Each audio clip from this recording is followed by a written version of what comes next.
Bonsoir, mesdames et messieurs. Alexandre Baudouin et Lisanne Richard qui vous souhaitent la bienvenue à cette autre édition de Sport Express. Madame Richard, mes hommages. Mes hommages. Le Sud a bien été avec M. Trépanier? Ah, c'était le fun. Ça fait du bien. Et le Salon du Livre à Québec également. Ça a été une semaine mouvementée. Ah, le Salon du Livre, c'était génial. Il y avait tellement de monde. Là. J'ai plus de salive. J'ai parlé tout le week-end. Voilà. Tu étais là pour ça. Oui. Et t'es bonne là-dedans aussi. Gros show cette semaine. 2 sports qu'on n'est pas habitué de parler ici à Sport Express. Vraiment, Alexandre Marion avec le Ultimate Frisbee et Marc-Édouard Larose avec le Kinball. Bienvenue à Sport Express.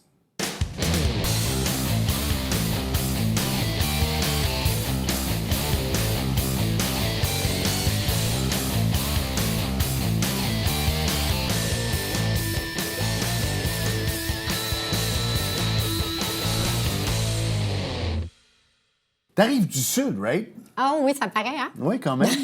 Beau petit temps, plus que nous. Il y a plus pas mal en fin de semaine, quoique les températures commencent à augmenter un petit peu. Mais Faux. c'est quoi un sport qu'on pratique sur la plage depuis qu'on est tout petit?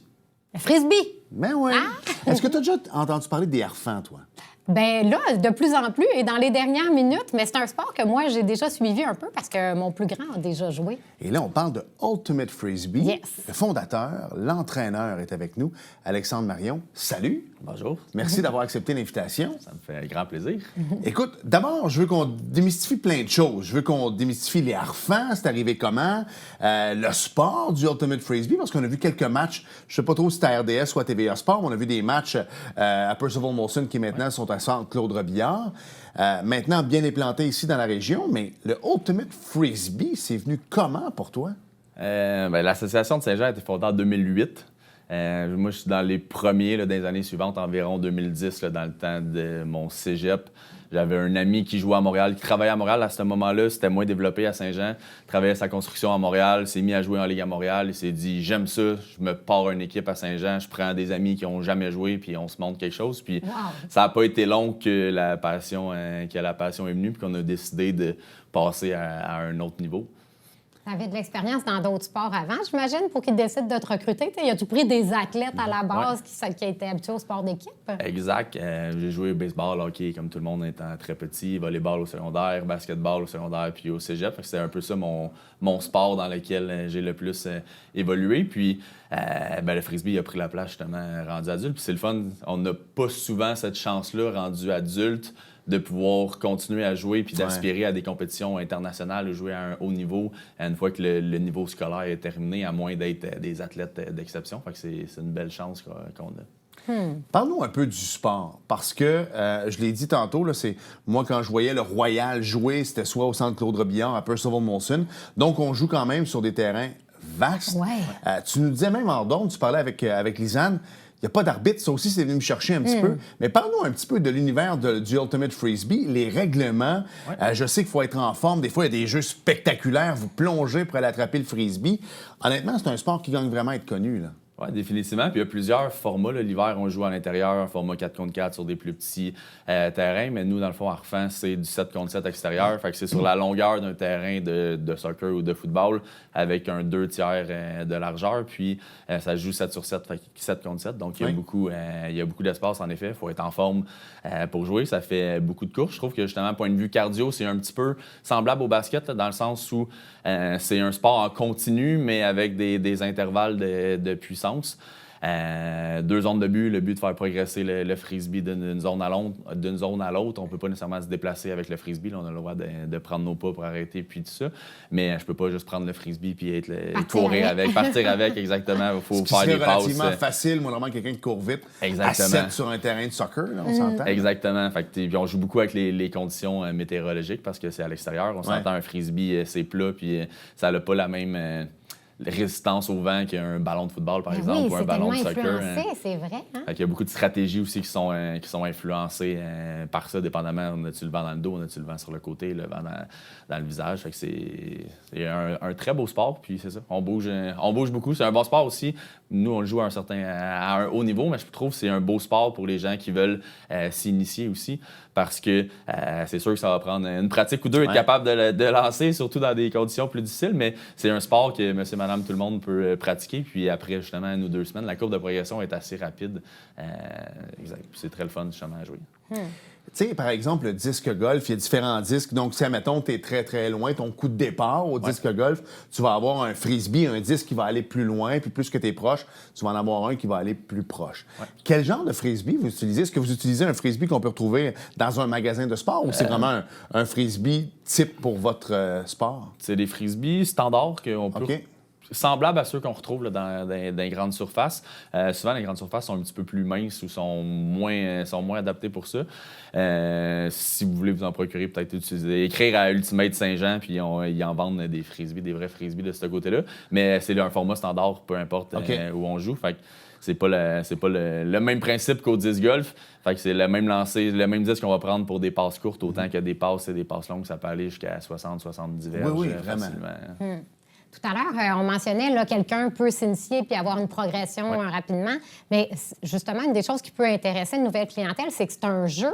Fait que j'imagine qu'on ne se rend pas tant compte, mais on fournit un effort. Moi, j'ai essayé le voyons, Colin, on en a parlé à l'émission il n'y a pas longtemps, comme du tennis. Le pickleball. Oui, j'ai essayé le pickle. Puis finalement, ce que je me suis rendu compte, c'est qu'on fournit tellement d'efforts sans s'en rendre compte parce qu'on est dans le jeu.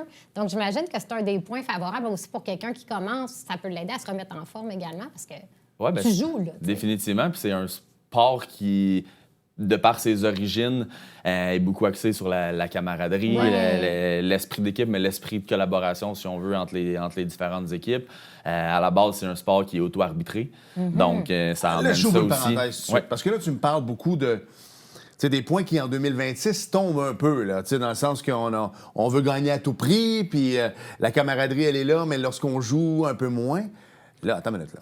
C'est un sport où vous vous auto-gérez, en fait, parce qu'il n'y a pas d'officiel. Il y en a peut-être sur la touche, tu disais tantôt, pour des points plus importants, mais il n'y a pas d'arbitre. Ça me fascine. Oui, fait qu'à la base, quand on joue en ligue, c'est complètement auto-arbitré.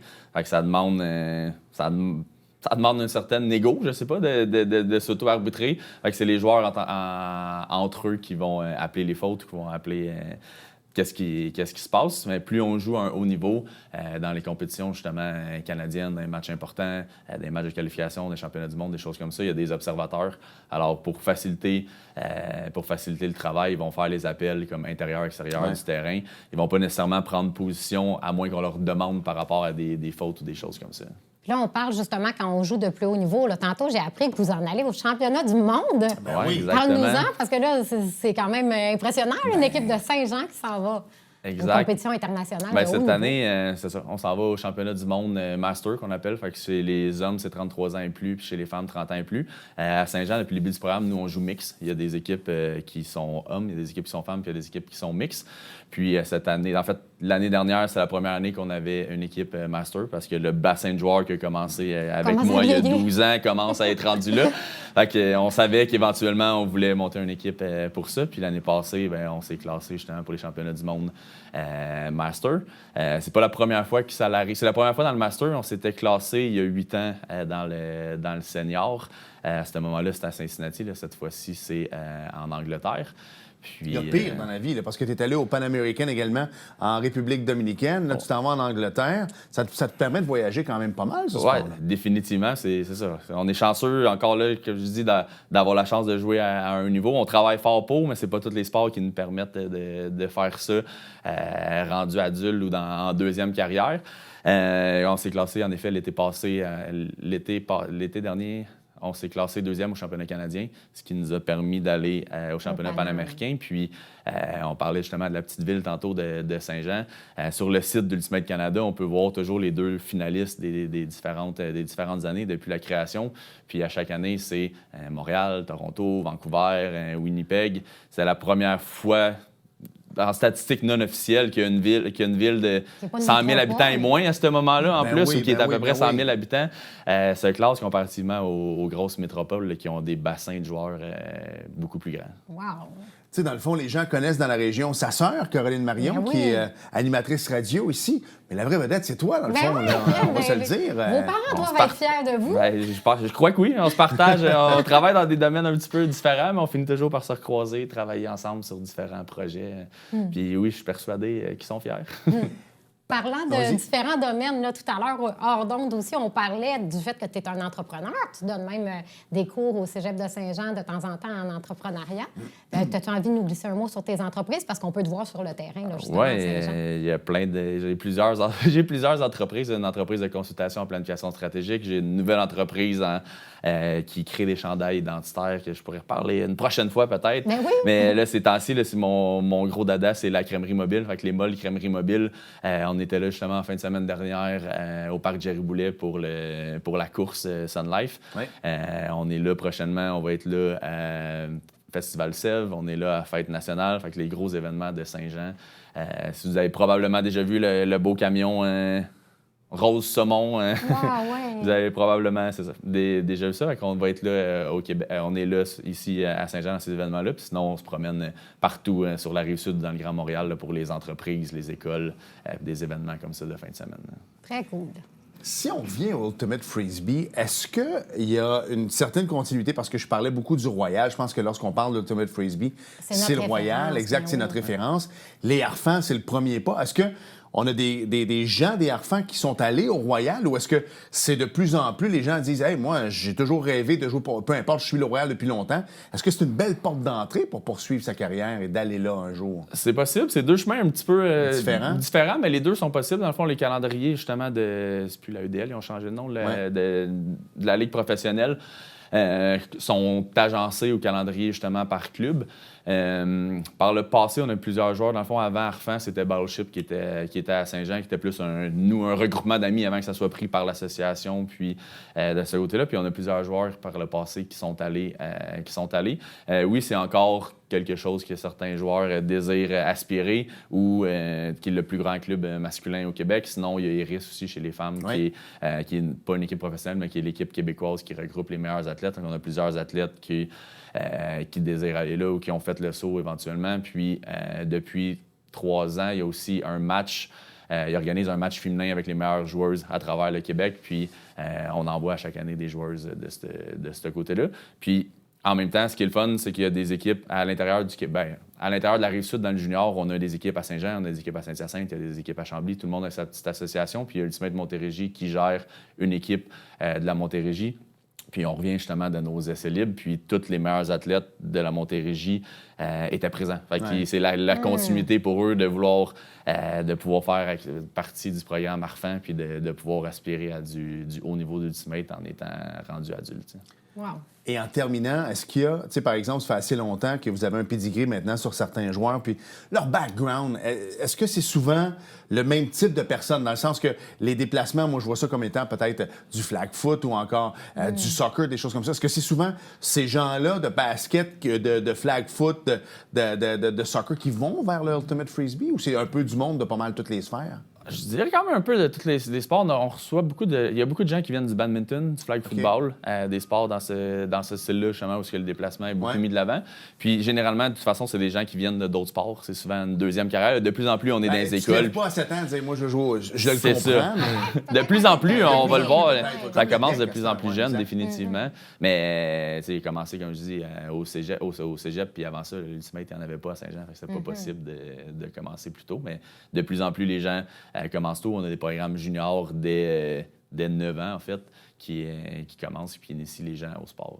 Puis des fois, on parle tout le temps concentration hockey, mais quand on a un sport à côté, comme le Ultimate Frisbee, au niveau des déplacements, coordination œil-main, ça peut aider pour le hockey puis pour d'autres sports. Prévention des blessures, tu sais, de pratiquer différents sports, c'est Le tellement cardio, bon pour le... tout ça, donc... Définitivement, puis on ne rentrera pas dans ce sujet-là, mais je pense qu'en effet, de jouer à plusieurs sports, même pour un joueur d'Ultimate, c'est ce qui fait la force aussi. Des fois, quand ça devient ta deuxième carrière, bien, les gens qui arrivent, ils ont un passé dans plusieurs sports qui leur permet après ça de performer au plus haut niveau parce qu'ils ne sont pas juste spécifiques au Ultimate. Merci beaucoup, Alexandre. Et Bien puis, on a Bonne vu chance. défiler tout au bas de l'écran pendant l'entrevue là, les informations, si on va en savoir davantage, site Internet, tout ça pour les Harfans. Bien, merci de t'impliquer, puis merci de donner ça, la chance aux gens de la région de jouer au Ultimate Oui, Frisbee. bravo. Merci. Au retour, moi, j'ai joué à ça quand j'étais jeune, au primaire. Oui, Il y a une ça nous couple- rappelle des bons souvenirs. Il y a une couple d'années. Est-ce que tu as déjà joué à ce sport? J'ai déjà joué T'as et déjà joué? j'adore le ballon. Est-ce que tu nous en parles un petit peu? On parle de kinball au retour. Bougez pas.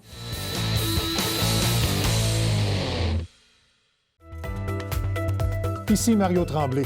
La Tribune TVHR, votre émission d'affaires publiques, est maintenant diffusée 4 fois semaine, soit du mardi au vendredi à compter de 17h. C'est un rendez-vous.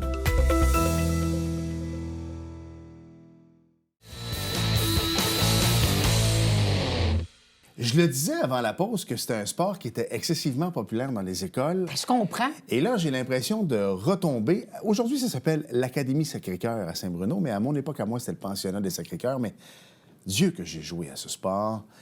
Le kinball. Et on va en parler avec Marc-Édouard Larose. Salut. Coucou, ça va bien? Ben oui, ça va très bien, toi? Ça va super bien, je suis content d'être là. Ben moi aussi. Puis je te l'ai dit en donne parce qu'on a pris une petite photo comme on fait toujours. Et dans ma tête, quand tu as dit « je vais gonfler un ballon », je dis « ben non, ça rentrera jamais ici ». Et c'est vrai que quand je jouais au kinball...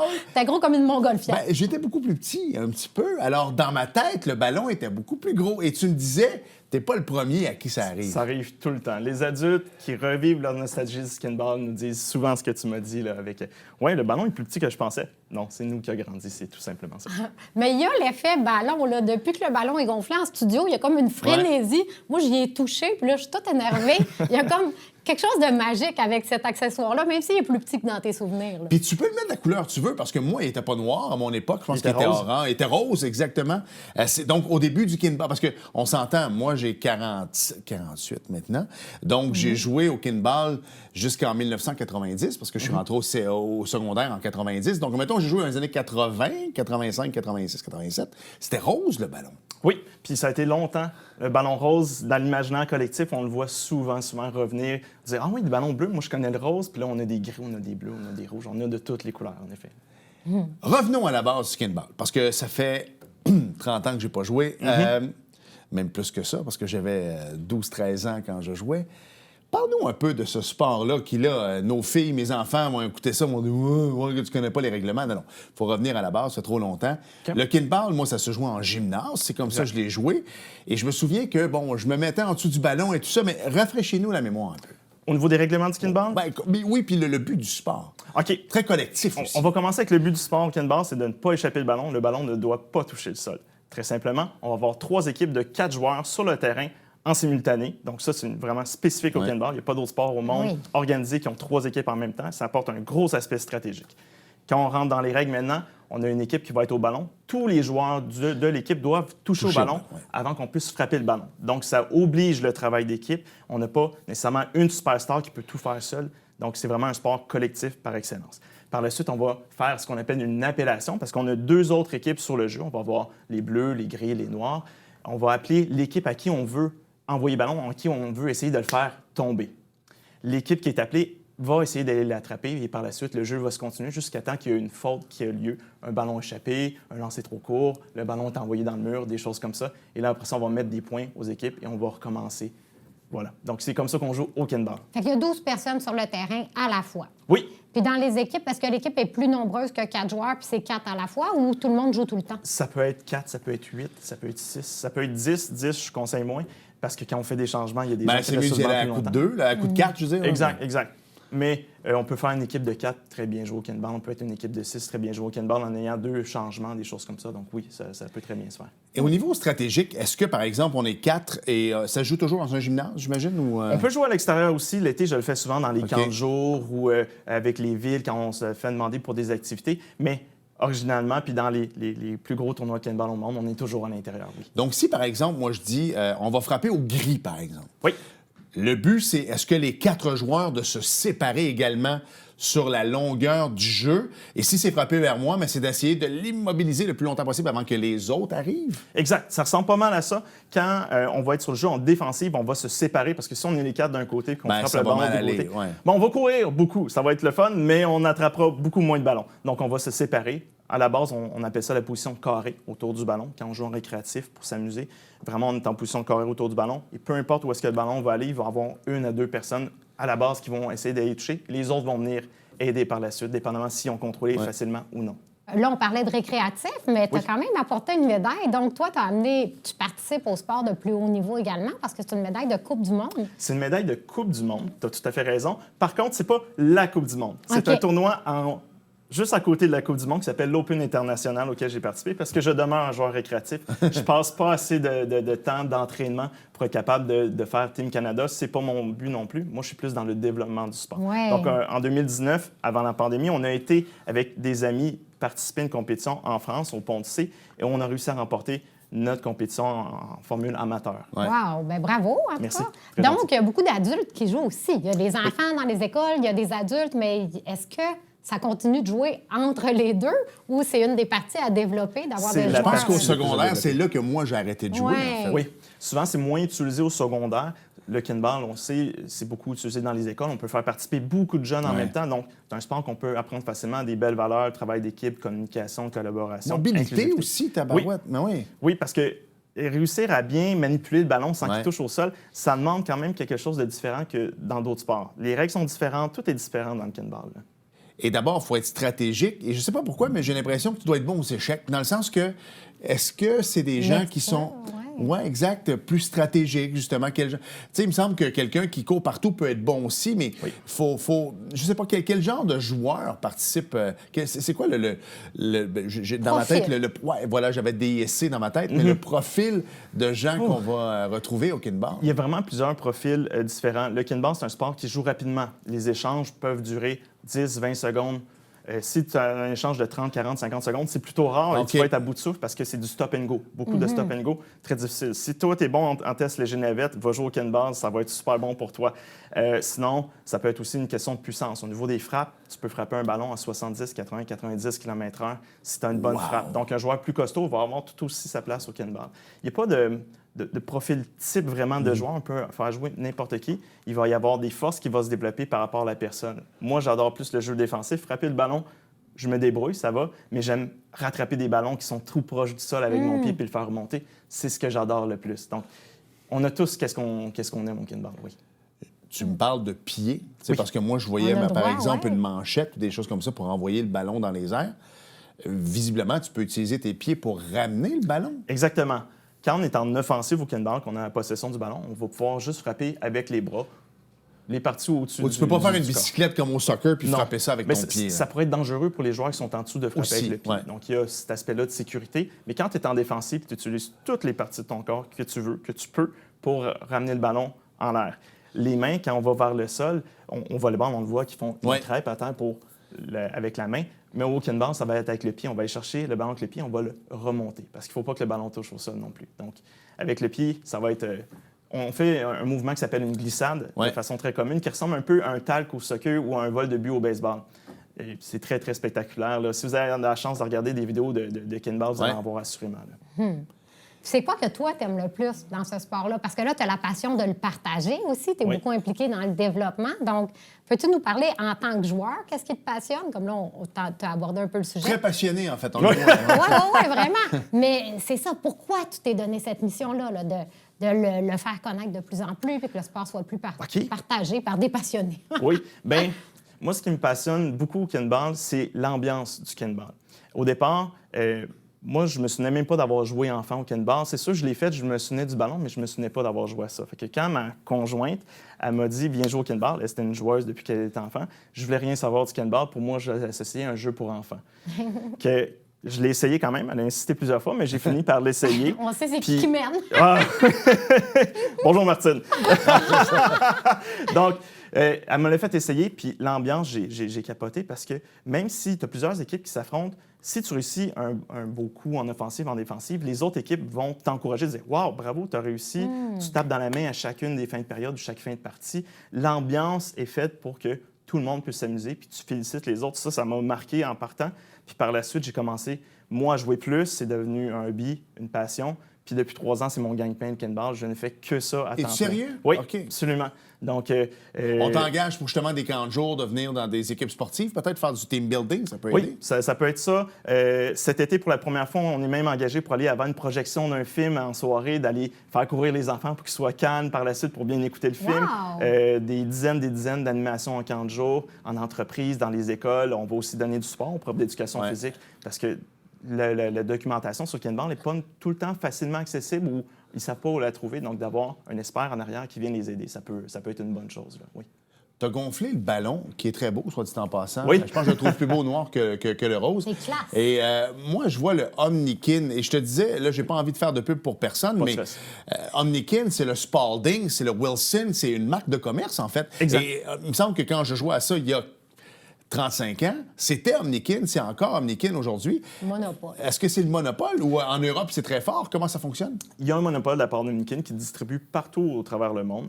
Le créateur du sport a lancé son entreprise Omnikin et est toujours le propriétaire d'Omnikin. Ça vient de où? Ça vient d'ici du Québec. Ah, c'est vraiment du Québec? Oui, OK. exact. Ça, c'est hot, là. Donc, on a un sport du Québec qui est joué un peu partout au Oui, travers c'est le ce que monde. j'allais dire, parce Encore plus qu'en Europe et tout ça, c'est quand même très populaire. là. Oui, Belgique, France, Ouais. Suisse, Tchéquie vont participer. On a nos amis du Danemark aussi qui jouent. L'Allemagne aussi, qui a une Coupe d'Europe qui s'en vient là, à la fin de l'été, là, participe de plus en plus d'ailleurs. Créé en quelle année? Est-ce que le créateur du sport est encore en vie? Oui, Mario Demers est toujours en vie, OK. toujours à la tête de son entreprise. Ça a été créé à la fin des années 80. Donc, quand tu as joué à Saint-Bruno, ça devait être dans les C'était le balbutiements. début. Oui, là. vraiment. Oh, oui, je suis un précurseur. Mais oui. Non, mais en tout cas, ça m'a marqué. Puis un nom comme Mario, on voit bien qu'il n'a pas 90 ans non plus. Donc, c'est ça, il l'a vraiment commencé quand moi, j'étais tout petit. Alors, ça fait une quarantaine d'années. Donc, dans le fond, Oui. Tu étais dans les balbutiements, tu es peut-être dans les premiers sur la rive sud à avoir touché un ballon de kinball, qui sait. ben, merci beaucoup d'être venu nous parler de ta passion. C'est vrai qu'on est comme des enfants. On a Ben juste oui. envie d'aller jouer avec le ballon. Mais non, je vous le dis, les jeunes, il faudrait que tu trouves une façon d'amener ça au secondaire. Oui. Ça se fait. Le plus facile, c'est quand tu as déjà des jeunes qui ont joué au primaire, ils connaissent le sport, ils ont déjà les référents avec ce sport-là, de les amener au secondaire.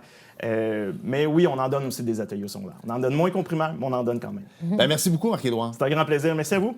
Et on s'arrête le temps d'une courte pause. Et au retour, ben, vous le savez, il y avait malheureusement du NASCAR, mais il y avait des gagnants de bingo. Et je leur ai dit, je le répète, si on a un beau studio et une belle équipe, c'est à cause du bingo. Bougez pas.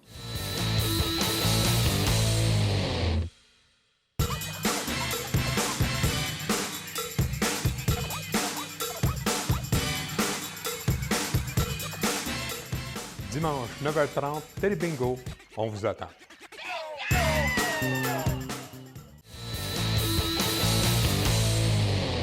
Pour conclure l'émission, Alex, il y avait du NASCAR.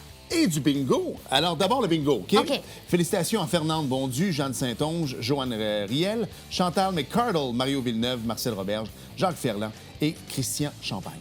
Mais tu sais qu'en ce moment, il est 11h51, 3 heures de moins à Vegas, c'est quelle heure? 8h51. Tu veux parler de NASCAR? Oui. Salut, Richard! Il est 8h51, heure de Vegas. Et oui, Alex et Lisanne, je vous avais pas donné les résultats de la course de Bristol. C'est Ty Gibbs qui a gagné. Et la prochaine course, c'est à Kansas City. En attendant, moi, je vous souhaite une très bonne journée en direct de Las Vegas. Et on est-tu assez Hollywood? Ah oui, madame. Merci, Lisanne. Merci. Merci à vous d'avoir été là et à la semaine prochaine. Bye bye.